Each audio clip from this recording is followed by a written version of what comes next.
परमात्मा क्या कहते हैं अपने सत्संगों में कि बिंद वालों ने यानी परिवार वालों ने हमेशा मेरे पंथ का भट्ठा बैठाया है। इन बिंद वालों ने यानी परिवार वालों ने हमेशा कबीर परमात्मा के भक्ति मार्ग का भट्ठा बैठाया है। अब इस परिवार में आगे भाई भतीजावाद नहीं चलेगा, ये परिवारवाद नहीं चलेगा, वंशवाद नहीं चलेगा।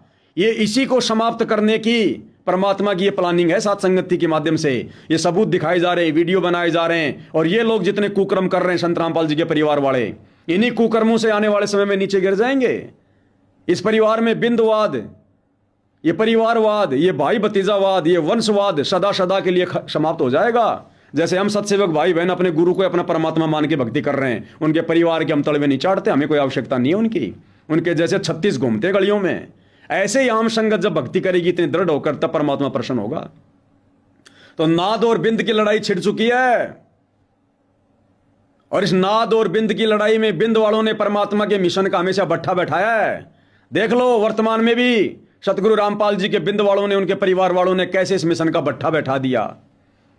और नाद वाले, उनके वचन के बच्चे, आम संगत वाले किस प्रकार से खुद भी मर्यादा में रह के भक्ति कर रहे हैं और इन बिंद वालों को भी समझा रहे हैं। तो हरियाणा से जुड़े भक्तों, समझ जाओ, आंखें खोलो, गुलाबी में मत जियो, जंजीरों में मत जकड़े रहो, नाद वालों का साथ दो। अगर तुम लोगों ने नाद वालों का साथ नहीं दिया, यानी हम वचन के बेटा बेटियों का साथ नहीं दिया, जिनको सतगुरु रामपाल जी ने मिशन में खड़ा कर रखा है, आने वाले समय में दुर्गति होगी, दुर्गति।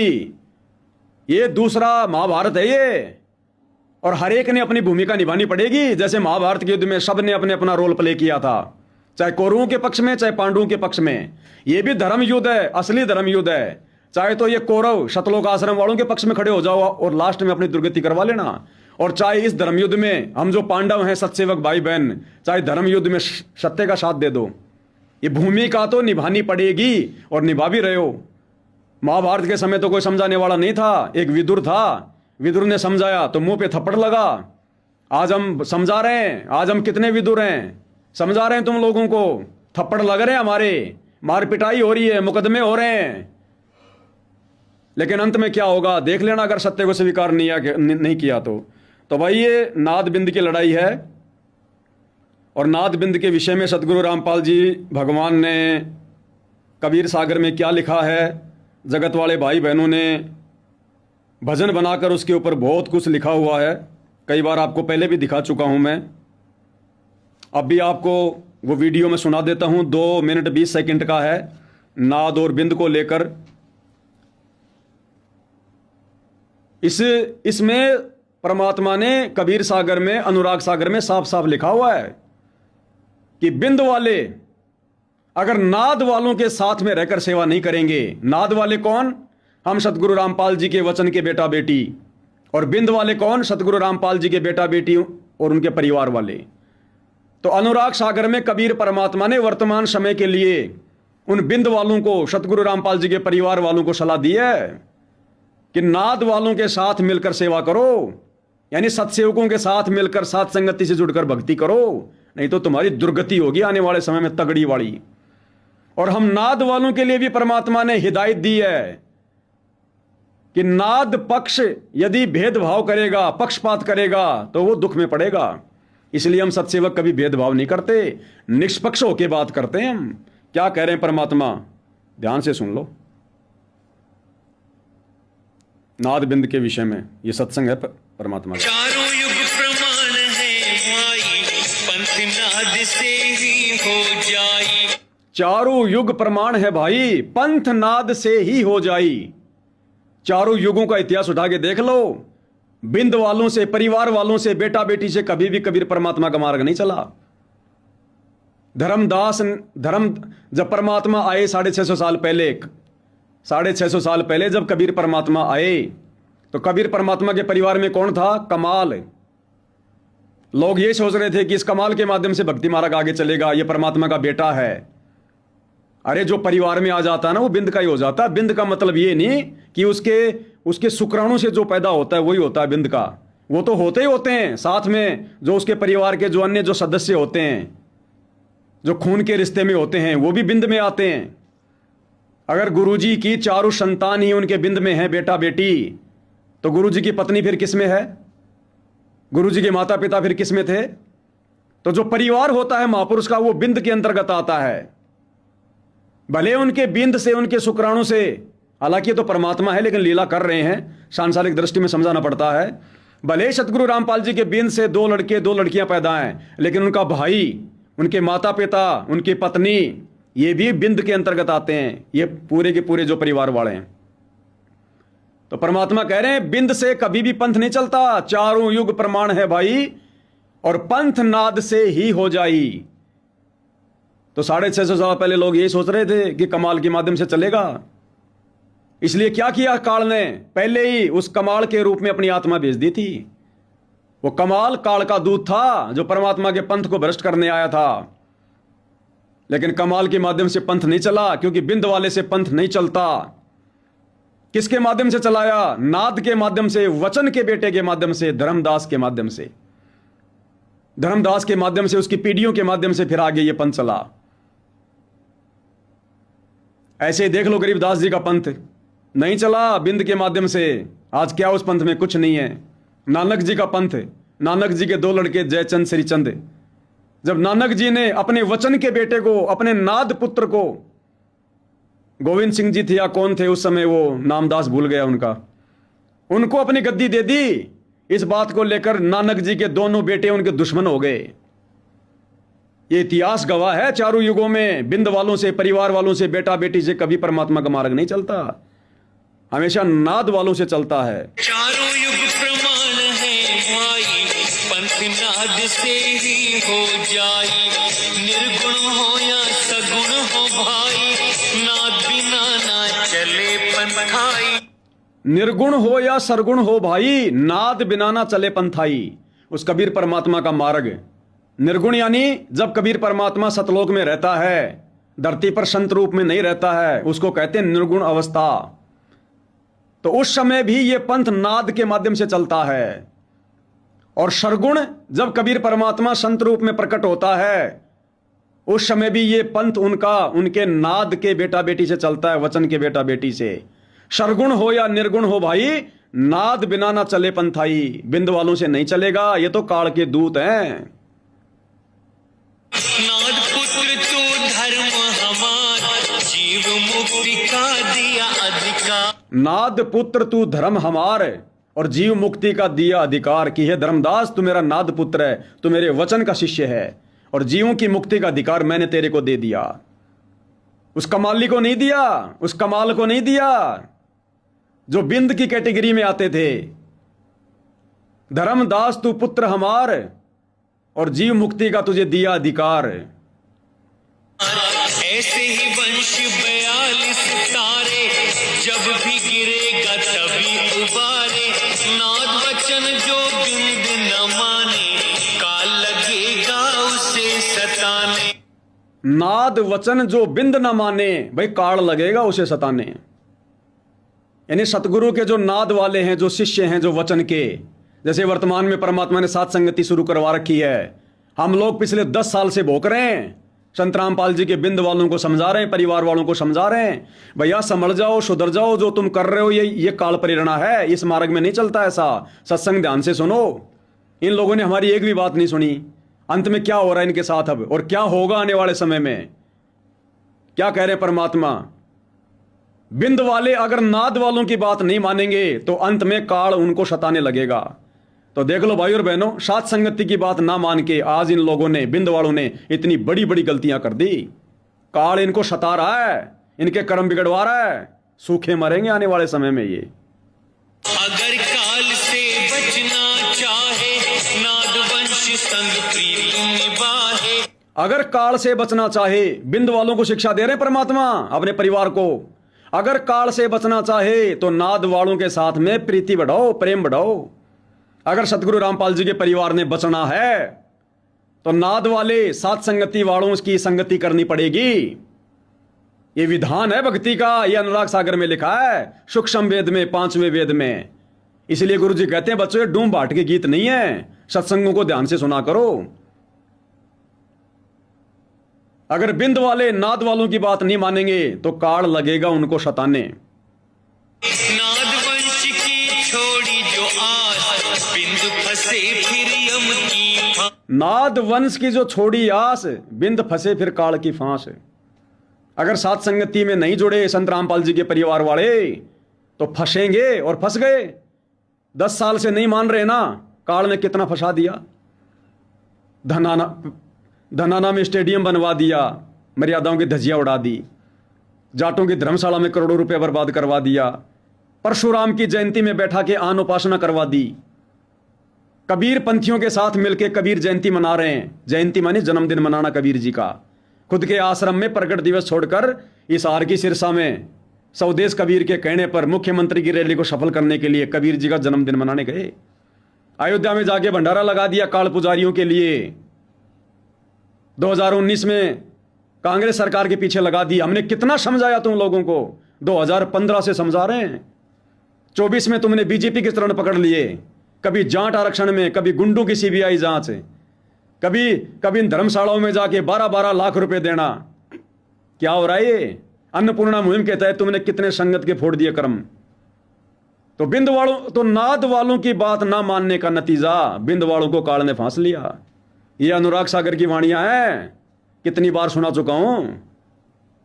काल दूत छल कपट करेगा, निगुरे जीव देख खुश होगा। काल दूत यम छल कपट करेगा और निगुरे जीव देख खुश होगा। हो रहा है? निगुरे का मतलब क्या होता है? निगुरे का मतलब होता है बिना गुरु वाला। और जिसने गुरु बनाकर गुरु की मर्यादा तोड़ दी वो भी निगुरा। तो काल जीव बड़ा खुश होगा निगुरे जीव देखकर। इन शतलोक आश्रमों में जाने वाले जितने भी भगत हैं सारे के सारे निगुरे। संत रामपाल जी को गुरु तो बना रखा है, लेकिन शिक्षा एक भी नहीं मानते, उनके वचन पर नहीं चलते। सारे के सारे निगुरे हो चुके हैं, निगुरे। तो काल बड़ा खुश है निगुरे जीवों को देखकर कि सब मेरा भोजन बन रहे हैं। खाओ बच्चों लड्डू जलेबी बर्फी, खाओ लड्डू जलेबी बर्फी, देखो 3D फिल्में, देखो AI से फिल्में, और अपने भोजन बना रहा अपना। खुश हो रहा काल, तभी तो फल रहे फूल रहे आश्रम। क्योंकि काल का काम करोगे तो काल तो आशीर्वाद देगा। वे ही काल के मुख में पड़ेंगे, नाद वंश का हित न करें। वे ही काल के मुख में पड़ेंगे, नाद वंश का जो हित ना करेंगे। जो वचन के बेटा बेटियों की संगति नहीं करेंगे, जो साथ संगति से नहीं जुड़ेंगे, वो ही काल के जाल में फंसेंगे। ये परमात्मा की अमर वाणियां हैं, जुटला कौन देगा? और वही हो रहा है, देख लो। फांस लिया काल ने बुरी तरह से आश्रम वालों को। तभी तो तुमको रहा समझाई, सबको तुम देना चेताई। परमात्मा कह रहे हैं धर्मदास से कि धर्मदास तभी तो मैं तेरे को समझा रहा हूं, सबको चेता दे, सबको समझा दे। ये धर्मदास की भूमिका वर्तमान में सतसेवक भाई बहन निभा रहे हैं। 10 साल से चिल्ला चिल्ला के समझा रहे हैं। नाद वंश को जो जानेगा, वचन वंश वही पहचानेगा। नाद वंश को जो जानेगा, वचन वंश वही पहचानेगा। जो सात संगति को जान गया कि ये सतगुरु रामपाल जी का यथार्थ 13वां कबीर पंथ है। बरवाला कांड के बाद से परमात्मा अपना असली पंथ सात संगति के माध्यम से चलवा रहे हैं, जो गुरु को परमेश्वर मान के अपनी भक्ति कर रहे हैं। कहते हैं वही पार होगा। वचन वंश यानी सतलोक में जाकर स्थायी मोक्ष वही प्राप्त करेगा। सत्य शब्द जो समझा होगा, यम आकर उसे ना रोकेगा। सत्य शब्द जो समझा होगा, यम आकर उसे ना रोकेगा। अब ये सत्य शब्द क्या है नहीं पता किसी को, केवल सात संगति वालों को पता कि सत्य शब्द क्या है। हम हैं शब्द, शब्द हम माही, हमसे भिन्न और कछु नाई। शब्द गुरु चित चेला रे। सत्य शब्द क्या है? सतगुरु रामपाल जी आश्रमों में जा जाके ले रहे हैं सत शब्द। ओम सोहम सत्य कबीरा, ओम सोहम सत्य कबीरा। 1 लाख रुपए का खुला पाठ कराओ, नहीं तो किस्तों में दो। 4 शब्द ले लो भाई, ओम सोहम सत्य कबीरा। ये नहीं है सत्य शब्द। क्या है? तुम्हारा गुरु, जिसने गुरु को शब्द रूप में जान लिया, पहचान लिया। अरे वही तो एक गुरु को परमात्मा मान के भक्ति करेगा। यही तो सार शब्द है। यो सार शब्द सतगुरु कबीर है। गरीबदास जी की वाणी में पढ़ रहे हो ना कि सार शब्द क्या? यो सार शब्द सतगुरु कबीर है। तो वर्तमान में सतगुरु कबीर कौन है? सतगुरु रामपाल जी। तो सत्य शब्द कौन है? सतगुरु रामपाल जी। तो जिसने अपने गुरु को परमात्मा के रूप में पहचान लिया, हृदय से मान लिया, उसने सत्य शब्द को पहचान लिया। तो सत्य शब्द से जो पहचानेगा, काल के जाल से वही तो निकलेगा। तो ये सत्य शब्द केवल सात संगति वाले भाई बहन समझ रहे हैं। धर्मदास में कहूँ समझा कर, मेरा मेरा वचन सुन ध्यान लगा कर, जीवों से तुम कहना जाई, वचन वंश तुम तारे भाई, वचन वंश जो नाद न छोड़े, सदा ही प्रीत नाद संग जोड़े। नाद गोत जो पक्ष करेगा तो दुख में पड़ेगा। नाद वाले अगर पक्ष करेंगे, भेदभाव करेंगे, संगत में ठगी करेंगे, चोरी करेंगे, झूठ बोलेंगे, आडंबर करेंगे, पाखंड करेंगे, तो नाद वाले भी काल के जाल में फंसेंगे, परमात्मा कह रहे हैं, क्योंकि निष्पक्ष मार्ग है परमात्मा का। इसलिए हम डरते हैं भाई, इसलिए डरते हैं हम ठगी करने से, आश्रम खोलने से, ये मोटर पाइप बांटने से, संगत का पैसा बर्बाद करने से, इसलिए डरते हैं हम। इसलिए हम कोई पक्षपात नहीं करते, हम नहीं डरते तुम लोगों से, सीधा सीधा बोलते हैं कि मरोगे नहीं तो इन बातों के ऊपर यकीन कर लो, अमल कर लो, क्योंकि हम पक्षपात नहीं कर सकते। हम गुरु जी के बेटा बेटी को देख के हम उनके मुरीद नहीं हो सकते, उनके चरणों को नहीं चाट सकते, हमें उनकी दुर्गति दिखाई दे रही है, इसलिए हम खरी खरी बात कहते हैं उनको। तो गुरु जी कहते हैं नाद वंश जो पक्ष करेगा तो दुख में पड़ेगा। इसलिए हम नाद वाले, सात संगति वाले, वचन के बेटा बेटी गुरु जी के, हम पक्षपात नहीं करते भाई किसी से भी। क्या कह रहे हैं परमात्मा? नाद गोत जो पक्ष करेगा तो दुख में पड़ेगा। बहुत प्रकार से तुम समझाए, जो समझे वो दुख ना पाए, जो समझे वो दुख ना पाए। तो भाई और बहनों, दास को तो परमात्मा ने इस कदर तैयार कर रखा है, घुटी पिला पिला के दास की जो कैपेसिटी है वो ही समाप्त हो जाती है ज़्यादा बोलने की, क्योंकि जीव है, लिमिट है भाई और बहनों। बाकी परमात्मा ने जो फीड कर रखा है मेमोरी में, जो ज्ञान भर रखा है, जो वो चीज़ें समाप्त होने वाली नहीं है। तो हम सब जीव हैं, हमारी लिमिट है, हमारी औकात है भाई और बहनों। हमारी बैठने की भी एक लिमिट है, एक औकात है, उससे ज़्यादा फिर शरीर भी जो है दर्द करने लग जाता है। जुबान की भी एक लिमिट है बोलने की। हम जीव हैं, 2 कोटि के प्राणी हैं। तो परमेश्वर जी के आशीर्वाद से ये जो संदेशा था भाई बहनों को देना था, आश्रम वाले भाई बहनों से अंत में प्रार्थना करेंगे, हम तुम्हारे दुश्मन नहीं है, तुम्हारे सबसे बड़े हितैषी हैं गुरुदेव के बाद है। अगर सात संगति की बात मान जाओगे, घर बैठकर भक्ति कर लो, और भी नहीं तो आश्रमों में जाना छोड़ दो, ये काल के अड्डे हैं। इन आश्रमों में जाकर दान धर्म देना छोड़ दो, वरना तुम्हारे पैसों का दुरुपयोग होगा, मरोगे। घर बैठ के भक्ति कर लो, गुरु जी के आने तक बच जाओगे, थोड़ा बहुत बचाव हो जाएगा, नहीं तो सारे कर्म फूटेंगे तुम्हारे आश्रमों में जाते रहोगे। तो विनती कर सकते हैं, प्रार्थना कर सकते हैं, बाकी परमात्मा ने भाई सेवा दे रखी है, निभानी पड़ेगी। और नाद और बिंद की भाई ये इस समय ज्ञान आधार की लड़ाई शुरू हो चुकी है। बिंद वाले तो इसको मुकदमों से लड़ते हैं, मार पिटाई करके लपट जो है वो करते हैं, लेकिन हम नाद वाले, हम तो ज्ञान आधार से लड़ेंगे। सतगुरु का तत्व ज्ञान ही हमारा हथियार है, अंत तक हम इसी आधार पर चलेंगे। अगर हमने एक डंडा भी उठा लिया, परमात्मा का विधान टूट जाएगा, मालिक उसी समय हाथ पीछे कर लेगा, जैसे आश्रम से हाथ पीछे कर चुका है। फिर वही मिलेगा जो भाग्य में लिखा है। तो हम तो परमात्मा के आशीर्वाद से जीना चाहते हैं, भाग्य किसने देखा क्या है। तो विनती कर सकते हैं, प्रार्थना कर सकते हैं। 90 डिग्री वाला तुम्हारा दुश्मन नहीं है, 1 साल तक आश्रमों में रहा है, सब कुछ देखा है, बुद्धि विवेक का इस्तेमाल किया है, तब जाकर वो तुम संगत वालों को समझा रहा है, वरना उसको क्या दे रहे हो तुम? अरे उस प्रवीण को तुम ज्योति का पैसा, पाठ का पैसा कोई दे रहे हो क्या? दसवांश दे रहे हो क्या? मान सम्मान दे रहे हो क्या? जब तक तुम्हारी चापलूसी कर रहा था, जब तक तो हाँ जी बहुत बढ़िया, और आज जब उसने तुम संगत वालों को बचाने की दिशा में 2 कदम आगे बढ़ाए, तुम्हारे हित में, तुम्हारे भले में, तो आज तुम्हारे को वो गुरुद्रोही नजर आ रहा है, परमात्मा के दोषी बन रहे हो, बहुत भयंकर। अन्यथा उसकी बातों पे गौर करो, विचार करो, साथ दो उसका, खड़े हो जाओ मैनेजमेंट के खिलाफ। कुछ नहीं लगता हमारा। कई कहते हैं मैनेजमेंट गुरुजी ने बनाया है, फिर क्या हो गया? गुरुजी ने तो काल भी बनाया है, तो क्या काल के अनुसार चलेंगे हम? मैनेजमेंट गुरु ने बनाया, बहुत अच्छी बात है। मैनेजमेंट अगर ज्ञान विरुद्ध काम करेगा तो हमको उनके पीछे चलेंगे, मरेंगे। ये नहीं चलेंगे बहानेबाजियां कि मैनेजमेंट गुरुजी ने बनाया है। गुरुजी ने तो ब्रह्मा विष्णु महेश भी बनाए, गुरुजी ने तो काल और दुर्गा बनाया है। सतलोक में काल गुरुजी ने बनाया था, उसके चक्कर में आके मर गए ना। मैनेजमेंट गुरुजी ने बनाया है, तो मैनेजमेंट जो मर्जी करेगा हम उसका साथ देंगे क्या? भगवान के दोषी बनेंगे? विदुर की भूमिका निभाओ, ये धर्म युद्ध है। ये आने वाले समय में तिनका उठाने की सेवा नहीं मिलेगी, ये वर्तमान में सेवा है, सच बताने की, हिम्मत करने की। ये परीक्षा हो रही है, विकेट मत गिराओ। कुछ नहीं मिलेगा बाद में, रोगे सतलोक के लिए, तरसोगे, मनुष्य जन्म भी नहीं मिलेगा जल्दी से। तुम कहां सतलोक जाने की बात कर रहे हो अगर ऐसे ही आंख बंद करके संत रामपाल जी के परिवार के चरणों में बैठे रहोगे तो।